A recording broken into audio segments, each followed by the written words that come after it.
सरायकेला लोकसभा जिला अंतर्गत चंडी की से पावन धरती में आज के जटोजन आसन से सभा के त्योहार मासीरा बेटीरा काकीरा सभा के त्योहार आज के कार्यक्रम में हमारे समय हमारे मंचे मंचासी पार्टी तमाम केंद्रीय पदाधिकारी, प्रमंडल पदाधिकारी, जिला पदाधिकारी, प्रखंड पदाधिकारी एवं कार्यकारिणी सदस्य, तमाम पार्टी पूर्व प्रत्याशीगण, मीडिया बंधु, स्थानीय तथा इस कार्यक्रम में अगर पुलिस की टीम आई है, जैसा कि हमें तो एक दो चार सर दिख रहे हैं, सभा के जोहार जलाए, तो आज हम सभी करम महोत्सव के अवसर में उपस्थित हुए हैं।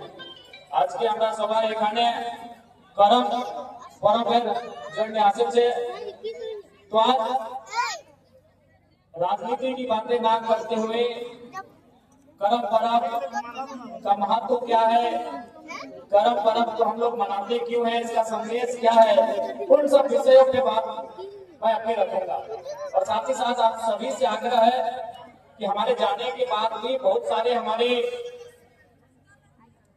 महिला दीदी लोग भी बैठी है, महिला मोर्चा की नेत्री लोग बैठी है, और भी बहुत सारे हमारे पार्टी के पूर्व प्रत्याशी, केंद्र और जिला के टीम के पदाधिकारी हैं जो अच्छा बातों को रखते हैं, अच्छा आपको समझाएंगे। उनकी भी बातों को अगर संभव हो तो सुन कर ही जाइएगा, क्योंकि इसके बाद हमें यहाँ से निकल जाना है। इसलिए आप सबों से आग्रह होगी कि हमारे जाने के बाद भी कार्यक्रम चलेगा, तो उस कार्यक्रम से हमारे जाने के बाद भी आप यहाँ चले जाएंगे, कार्यक्रम के समाप्ति के बाद ही जाएंगे। तो विशेषकर दीदीरा मासीरा काकीरा, ये जो करम पर्व का त्योहार है, ये मूल रूप से जो मनाया जाता है वो हमारी बहन लोग मनाती है। हमारा सबाई जाने पर्व का नेक नियम আছে, এটা মূল আমাদের যে বিল্ডিং ছেলেরা ওদের এই परंपरा। तो सवाल ये बनता है कि आखिर बहन लोग जो हमारी बहन है, वही लोग इस करम पर्व को क्यों मनाती हैं। उसके बाद मूल रूप से कहा जाए तो करम पर्व सृष्टि का संदेश है।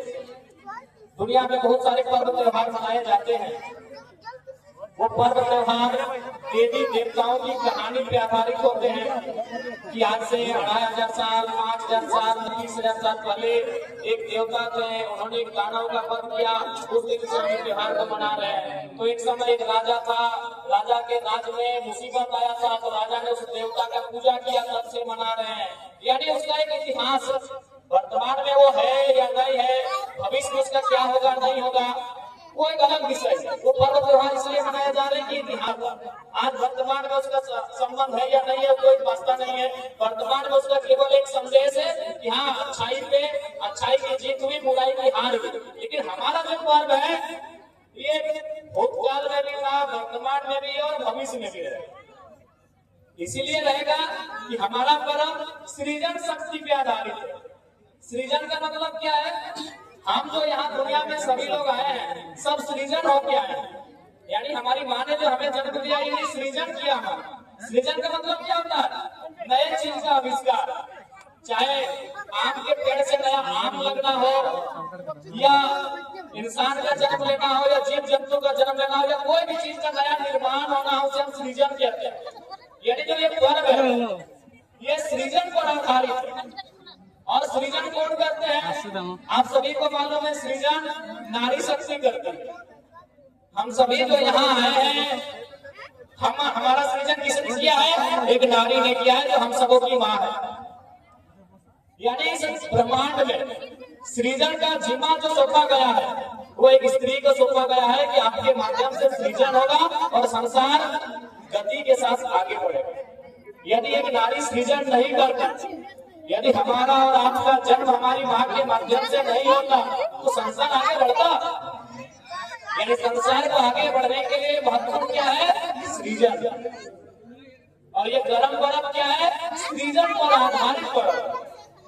यानी इस पर्व त्योहार के माध्यम से हम समाज को, दुनिया को एक संदेश देते हैं कि सृजन का जीवन जिनको है उनको हम लोग कैसे इस पर्व के माध्यम से ट्रेन करते हैं, उनको कैसे हम लोग सीख देते हैं, उनको कैसे हम लोग जानकारी देते हैं। इस पर्व के माध्यम से इन्हीं चीजों पर हम फोकस करते हैं। हमरा सबाई जाने कि गरम परबे আমাদের বেটিরা আমাদের বইটা 9টা 10টা নিয়মের পালন করে। আজ আমরা যাকে জাওয়ার মায় বলি, কি বলি দিদিরা? জাওয়ার মায়। এদিকে জাওয়াই বলা না, জাওয়াই বলা হয় না, গরম জাওয়া না। তো আজকে আমাদের বেটিগুলা আমাদের বইনগুলা বাকি আমরা একটা নাম দিয়েছি, একটা নাম বলেছি, বাকি আমরা জাওয়ার মায় বলি। एक बात बताइए, अगर हम किसी कुंवारी बहन जिसका शादी नहीं हुआ है अगर उसको हम लोग माँ कहेंगे तो बताइए गलत है कि नहीं? समाज में अगर हम उनको माँ कह के संबोधित करेंगे तो गाली भी मिलेगा और रात चप्पल भी मिलेगा। लेकिन ये जो त्योहार है हम स्वयं प्रदेश के लोग नहीं और ना ही हमारे पड़ोसी लोग, ना बाहर के लोग, हम खुद अपनी बहन को अपनी बेटी को माँ कह के संबोधन करते हैं, फर्क की जवा का माँ कहते हैं।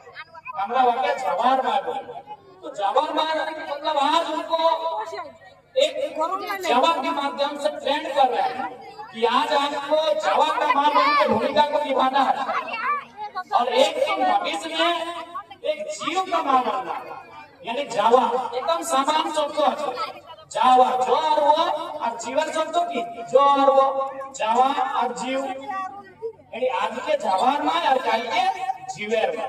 আমরা छोबा, हम लोग छोबा भी बोलते हैं छोटा बच्चा, तो छोबा को मैं बोल सकते हैं। अपनारी की बोले छेना, अपनारी छेना बोले ना, छेना बोले, एदिके छेला बोले, गिदोड़ बोले, तो আমরা छोबा बोले। यानी आज के बन गेला जावार माँ और काल के याना छवार माँ। तो एक करण बराबर माने कि आज आप एक जावा का माँ बनिए और एक सीख लीजिए, एक ट्रेनिंग लीजिए। कोई भी कुछ बनता है, अगर वो इंजीनियर बने, डॉक्टर बने, पुलिस बने, दरोगा बने, तो उसको नौकरी ड्यूटी देने से पहले 6 महीना साल भर का ट्रेनिंग दिया जाता है, तभी जाके उसको नौकरी दिया जाता है, काम दिया जाता है। तो इसीलिए जब हमारी बहन एक दिन सृष्टि का सबसे बड़ा काम करेगी उससे पहले उसको ट्रेनिंग दिया जाता है, उसी को हम लोग गरम गरम जवा को मार बोलते। ट्रेनिंग क्या होता है कि हमको रहना कैसे है, तुम्हारे व्यवहार, तुम्हारे रोहन सहन, तुम्हारे खान पान, मतलब सारा चीज के हम लोग को ट्रेनिंग देते हैं। 9 या 10 नियम का अनुपालन करते हैं ना दीदी? ठीक है, आज आप लोग कुंवारी दीदी नहीं है, शादी हो गए, आप लोग किसी बच्चे की माँ हो गए, लेकिन ये पर्व किए है ना भाई, तो क्या क्या नियम होता है बताइए? उषा देवी खूब की है, अभी जिला परिषद है, बात अलग है। तो क्या क्या नियम है? 9 और 10 को नियम है। पहला नियम, पहला नहीं, ऐसे 9 और 10 में किसी को पहला मान लिया। नियम क्या है ना, वो बाल कंघी नहीं करेगा। मासीरा ऐसे नियम अच्छे ना, ये तुम्हारा चुई बोले ना, चुई, हाँ तुम्हारा मतलब चुई, कांगी, कांगी का की बोले, कांगी बोले ना, कांगवा, हाँ कांगो ये बोले तुम्हारा। तो बाल को कंघी नहीं करना, चुई जिसको बोलिए, बाल बोलिए, केस बोलिए, कंघी कहे नहीं करना है। अभी अगर कंघी करेंगे तो हम लोग ऐसा मानते हैं, हमारा ये माने हैं कि जैसे कंघी हम लोग करते हैं तो जैसे कंघी को ऐसे किए, फिर ऐसे किए, ये तो मेरा छोटा छोटा बाल है, आप लोग कीजिएगा तो ऐसे हो जाएगा, ऐसे हो जाएगा, फिर ऐसे हो जाएगा, फिर ऐसे हो जाएगा, यानी आपको तो फंस जाएगा। तो उसी प्रकार अगर ये तो हो गया बहन लोग का कि भाई वो कंघी करेंगे तो उनका जो जावा है वो आपस में फंस जाएगा, जबकि जावा सीधा होना चाहिए, सब अलग अलग है। ठीक है, थोड़ा तबियत खराब है इसलिए गर्मी सहन नहीं हो रहा है, तो नियम है कि भाई जैसे कंघी जैसा आप करेंगे बाल को, वैसा उसका जो जावा है वो आपस में फंस जाएगा, यानी हम लोग बोलते हैं बुझाना, यानी वो आपस में फूट जाएगा। तो ये तो हो गया उस बहन का नियम जो कुंवारी है, जो जावा की माँ बनी है, जब जवार माँ बनी वह नियम है। किंतु जब वो एक जीव की माँ बनेगी, एक बच्चे की माँ बनेगी, एक छोवा की माँ बनेगी, तो क्या नियम है? दीदीरा मासीरा काकीरा सबाई जाने एक का 3, जब वो बच्चे को जन्म देती है तो सबसे पहले डांटता है, तुम्हारा की बोले, अपना की बोले, नारता बोले ना, नारता छोटियारिया, छोटियारी कोई बोले कोई नारता बोले। तो एक बात बताइए, जब तक नारता कंप्लीट नहीं होता है, नारता का नियम जब तक कंप्लीट नहीं होता है, उसको नहाना धोना नया कपड़ा नहीं पहनाया जाता है, तब तक मेहंदी नहीं किया जाता। यानी आज भी उस नियम को पालन करना है कि आपको मेहंदी नहीं करना है, और उस दिन भी उस नियम का पालन करना है जब एक बच्चे की मां बनेगी, क्योंकि नारता से पहले आप कंघी नहीं करते। सोचिए हमारा पर्व अब किसी देवी देवता पे आधारित नहीं है, वो किसी भगवान के नाम पे आधारित नहीं है, लेकिन संसार जब तक रहेगा हमारे पर्व का महत्ता रहेगा, हमारा पर्व महान रहेगा।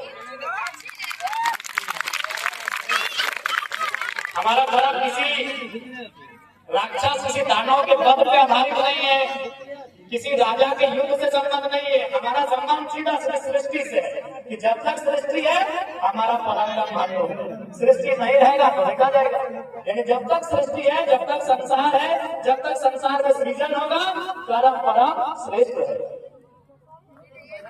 तारपरे की नियम আছে मित्रा कि যাবার মায় এনি আমাদের বোনগুলা বাঁধে নদী নালায় হাবু नहान नहीं करे।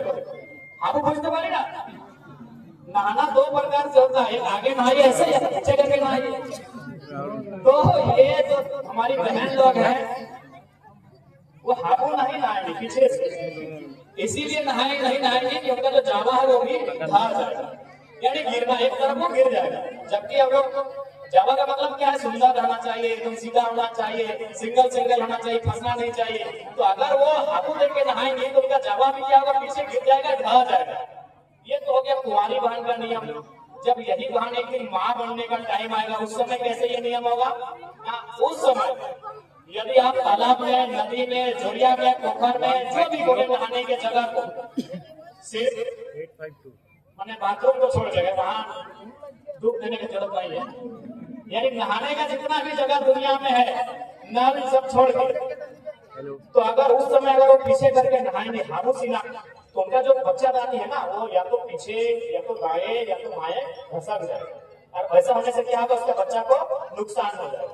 तो इसका मतलब क्या है, इस नियम का मतलब क्या है कि आज अगर इस नियम को आप माने, आज के तुम्हें যদি এই নিয়মটার পালন করে তো তোমাদের যাওয়া সালামত হবে, আর সৈনিক যদি তোমরা এই নিয়মের পালন করবে তোমার ছোয়া বলে ছেলা বলে छेना बोले यानी आपका बच्चा सलामत है।